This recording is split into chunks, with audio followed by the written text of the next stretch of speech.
के आभारी हैं और पूज्य स्वामी जी का बहुत यहाँ परिश्रम है, त्याग वृत्ति से जीवन जीते हैं। ये दोनों ही सज्जन हैं जो आश्रम बनाने में पूरा सहयोग कर रहे हैं। नहीं, वो तो गुरु भगवान ही की कृपा है, हमारा कुछ नहीं, माध्यम है, बाकी तो भगवान ही कृपा है। और मेरा निवेदन है सभी स्वामी जी से, योगानंद जी महाराज से 5 मिनट वो भी प्रेरणादायक विचार रखेंगे। स्वामी योगानंद जी भगवान।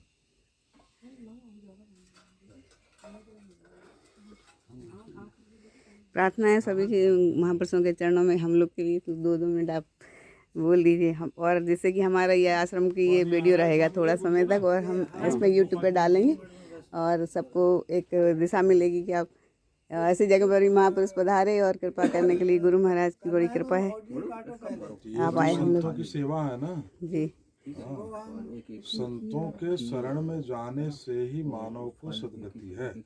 मानव की सदगति अन्यत्र कहीं भी नहीं है। क्योंकि जो हमारे संत महापुरुष होते हैं, संत का काम होता है कि जो संत की शरण में आ जाए, संत उसको उठा के भगवंत की शरण में पहुंचा देते हैं। बस इतना सा कार्य संतों का होता है। इसीलिए संत की शरणागति परम आवश्यक है, और वो भी निश्चल भाव के साथ, सरलता के साथ, ना कि कुटिलता के साथ। जब हम संत के पास सरलता निश्चलता के भाव के साथ पहुंचते हैं, तो हम अपना मानवीय कल्याण स्वतः ही कर लेते हैं।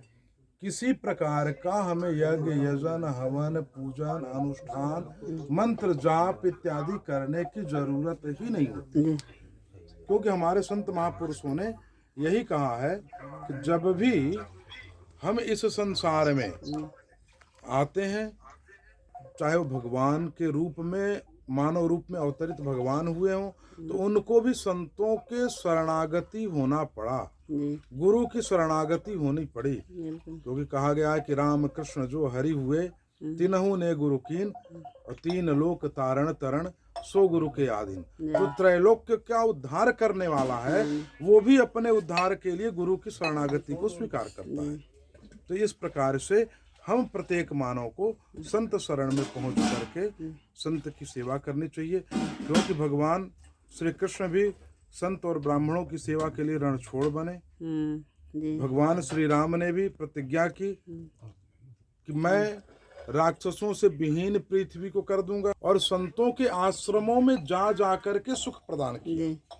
तो इसी प्रकार से आज ओरछा नगर में पूर्णानंद जी महाराज के द्वारा जिस प्रकार से उत्कृष्ट कार्य किया जा रहा है, वो अत्यंत सराहनीय है। इसमें प्रत्येक व्यक्ति को अपना योगदान करना चाहिए, क्योंकि संत का एक आश्रम नहीं होता है, संत का एक कल्याणकारी योजना के तहत वो आश्रम एक स्वर्ग के समान होता है। स्वर्ग और मृत्यु और नरक कहीं और नहीं है, सब यही है।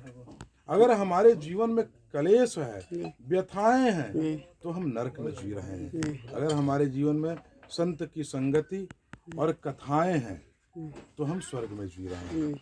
क्योंकि नवधा भक्ति में सबसे पहले कहा गया, प्रथम भक्ति संतन कर संग। पहली भक्ति में संत रूपी शरीर का संग करने की बात की गई। जो संत रूपी शरीर है उसका संग करें। वो करने से क्या मिलेगा? दूसर रतमम कथा प्रसंग, उनसे कथा प्रसंग मिलेंगे जो मानव जीवन का कल्याण करेंगे। तो ऐसे ही जिस प्रकार से पूर्णानंद जी महाराज ओरछा धाम में संतों के निमित्त एक आश्रम का जो निर्माण कर रहे हैं, वो बहुत सराहनीय पहल है।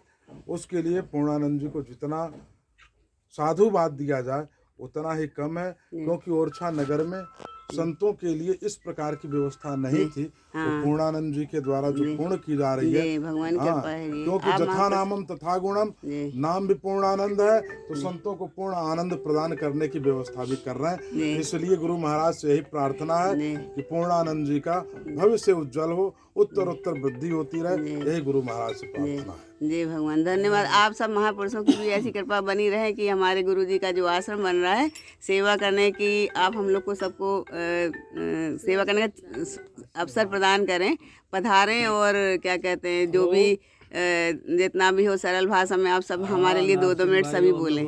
सेवो हम भगवान, चरणों में प्रणाम, सेवो हम जय।